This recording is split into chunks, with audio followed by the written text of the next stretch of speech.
চাঁদা তো অবশ্যই এখনো দিতে হয়। গতবারের থেকে এবার শীতের পণ্যের দাম একটু বেশি। দাম তো অবশ্যই একটু বেশি, হ্যাঁ। এখানে যারা মনিটরিং করা উচিত এখানে সরকারের তরফ থেকে। বেচাইনি কম হইতেছে, গত বছর তুলনায় অনেক কম হইতেছে। কারণ হচ্ছে গত বছর মাল শীত পড়ছিল একটু বাড়াইছে, কিন্তু গত বছর দেখা যাচ্ছে শীত কম হওয়ার কারণে এই বছর মাল বানাইছে কম। কারণ গত বছর মাল ওই শীত পড়াটা দেখে মাল বানাইছে কম বানানোর কারণে দাম বেশি।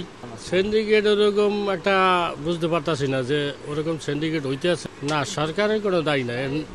দেশে অর্থনীতি দুর্বল থাকার কারণে সব দিকেই দুর্বল, অনেক ব্যবসা বাণিজ্য দুর্বল, অনেক কাস্টমার কম থাকলে ওরকম বেচা কিনে হয় না, বেচাকিনি কম হইতেছে।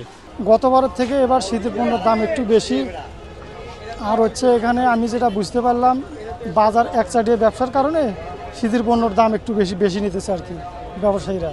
এখানে বাজার মনিটরিংয়ের মাধ্যমে যদি সরকার যদি কোনো ব্যবস্থা নেয় তাহলে এটা সম্ভব, দাম কমানো সম্ভব। দাম তো অবশ্যই একটু বেশি, হ্যাঁ। এখানে যারা মনিটরিং করা উচিত এখানে সরকারের তরফ থেকে।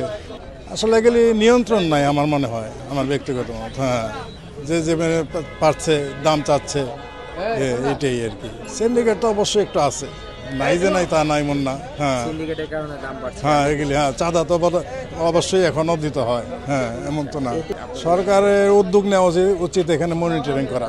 হ্যাঁ, সরকার যদি মনিটরিং করে অবশ্যই কিছুটা হলেও নিম্নমুখী হবে, হ্যাঁ, আয়ত্ত হবে।